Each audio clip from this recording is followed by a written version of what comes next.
Good morning, PTNS Daily Show. Happy Thursday morning. Hope your day is off to a great start. We had some crazy storms here last night, so forgive my tired appearance. I didn't sleep very much. My name is Alan. I'm happy to be your host today. Here on Thursday, it's Leadership Thursday. We talk all things leadership and management and business advancement.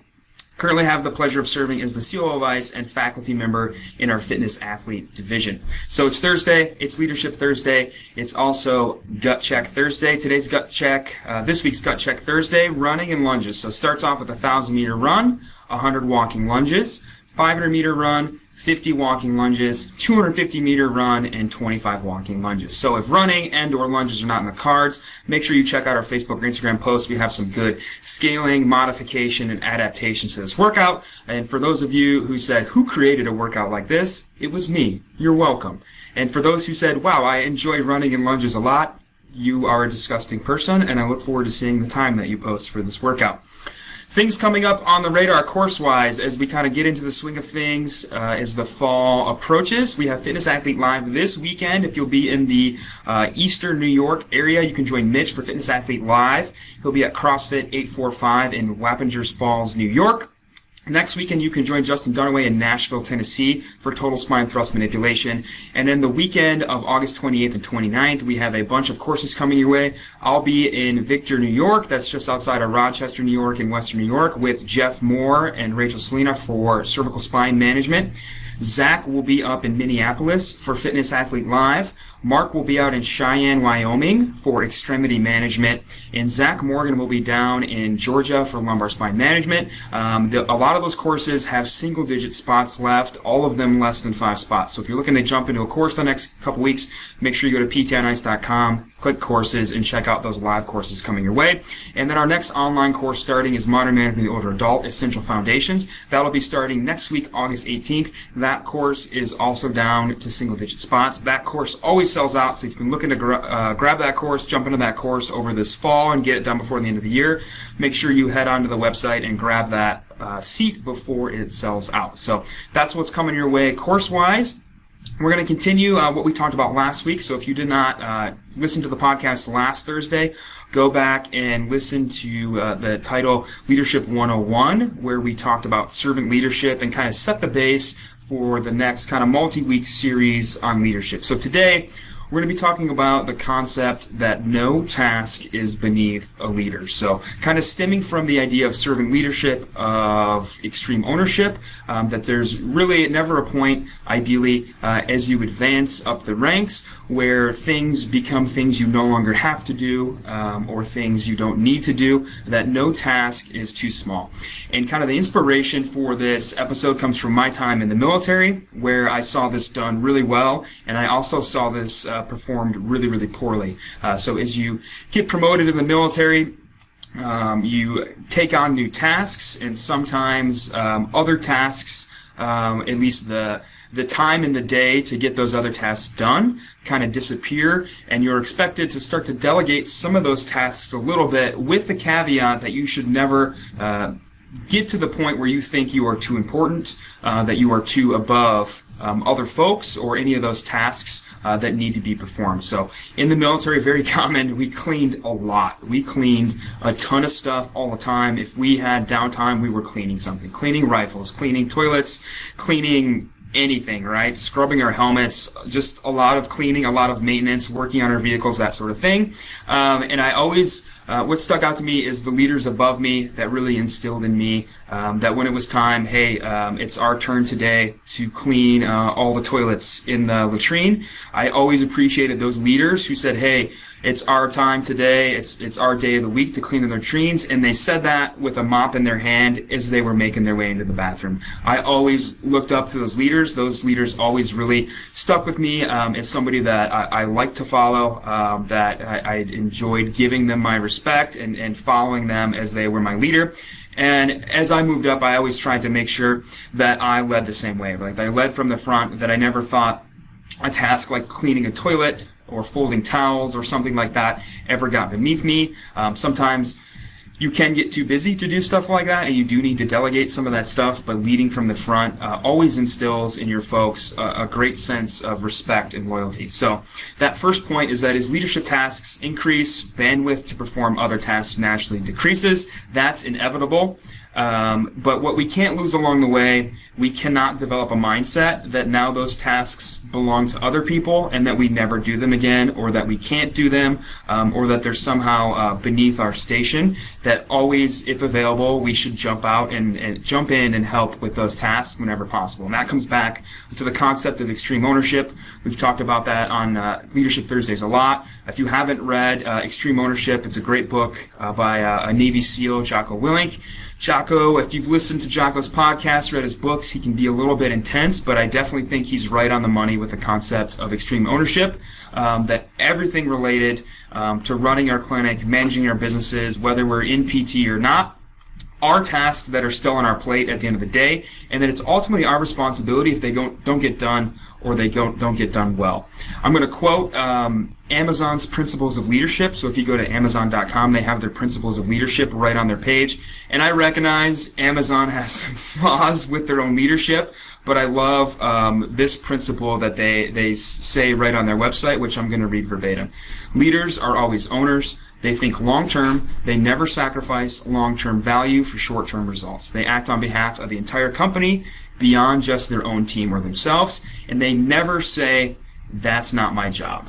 And so that's right from the Amazon Principles of Leadership, which I absolutely love. And so as we take on more tasks that come with not only working in the business, but working on the business and for the business, we still need to be intentional and make time.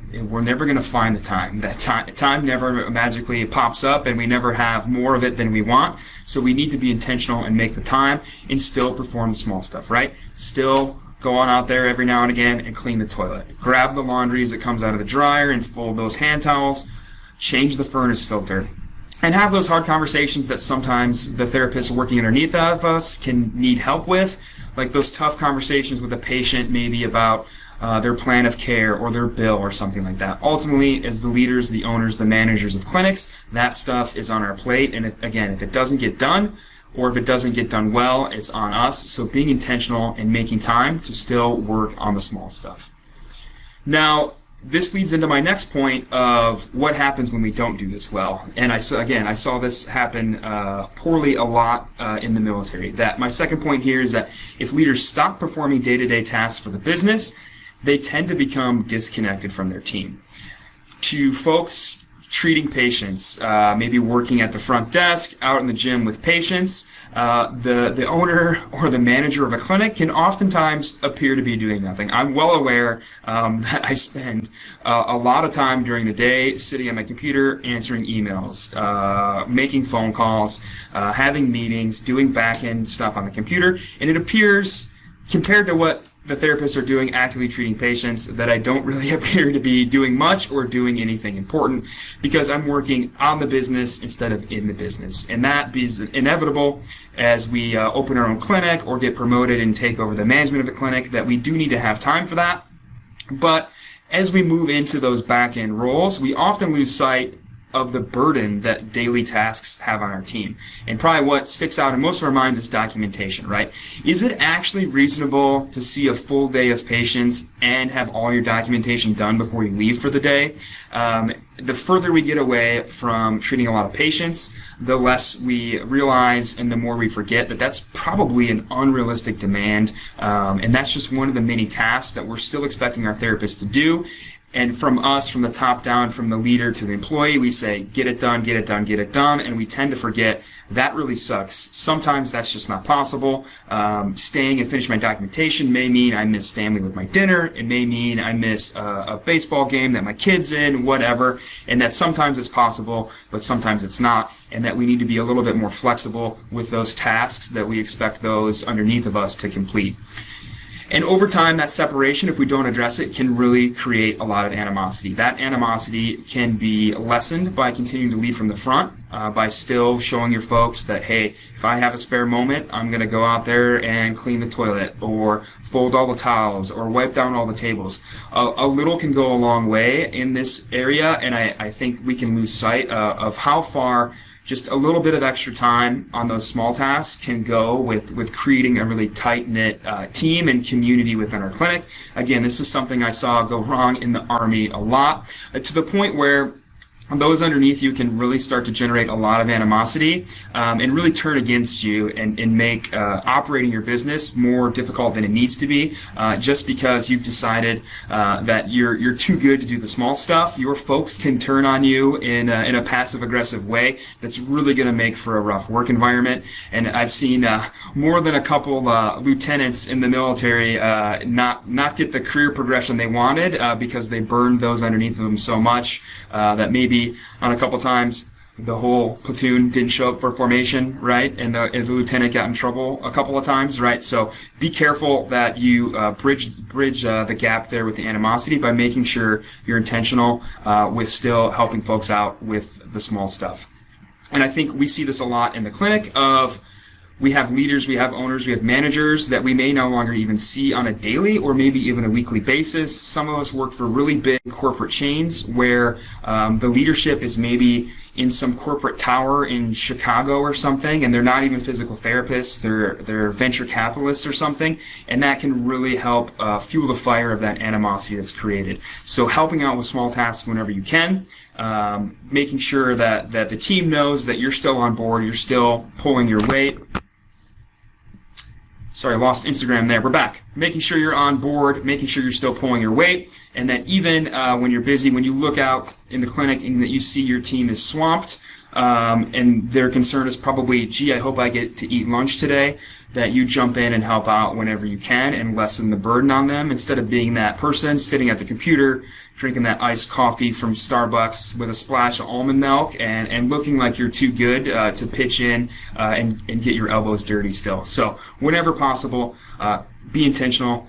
Do those small things. They may not seem important, but they make a big impact on your team to reduce that animosity and that divide that's created between leader and led.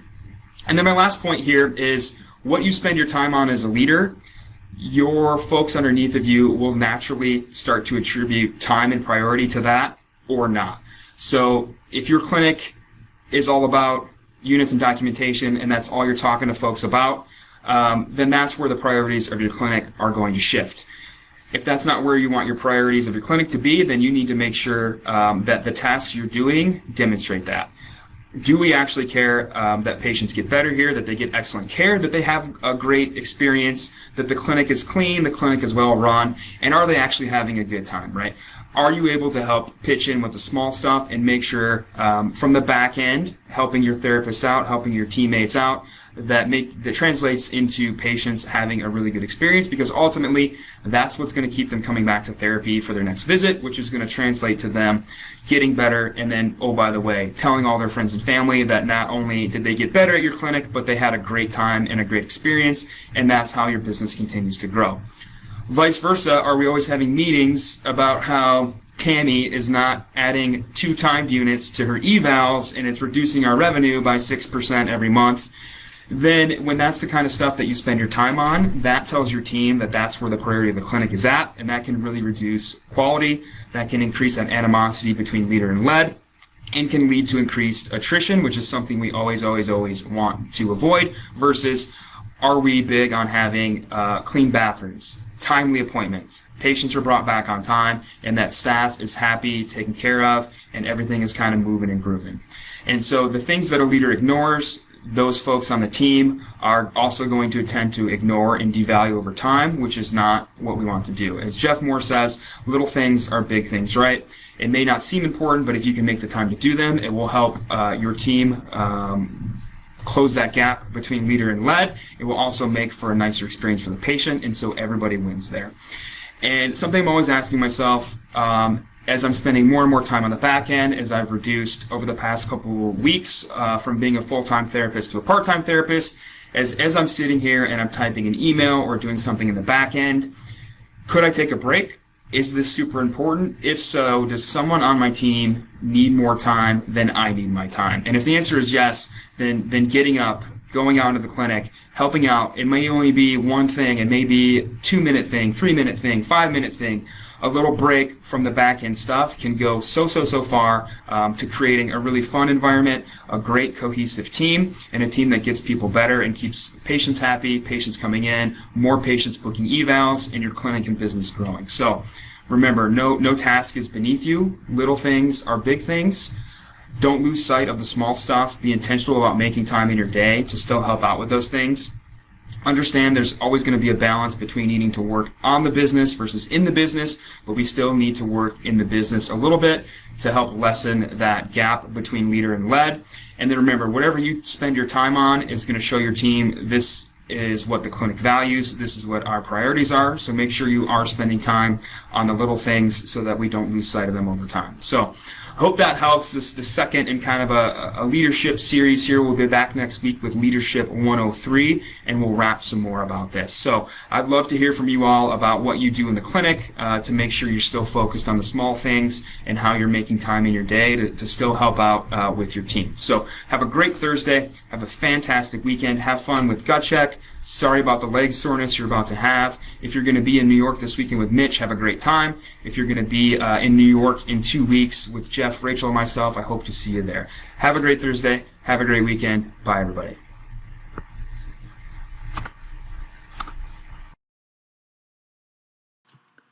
Hey, thanks for tuning in to the PT on Ice Daily Show. If you enjoyed this content, head on over to iTunes and leave us a review. And be sure to check us out on Facebook and Instagram at the Institute of Clinical Excellence. If you're interested in getting plugged into more ICE content on a weekly basis while earning CEUs from home, check out our virtual ICE online mentorship program at ptonice.com.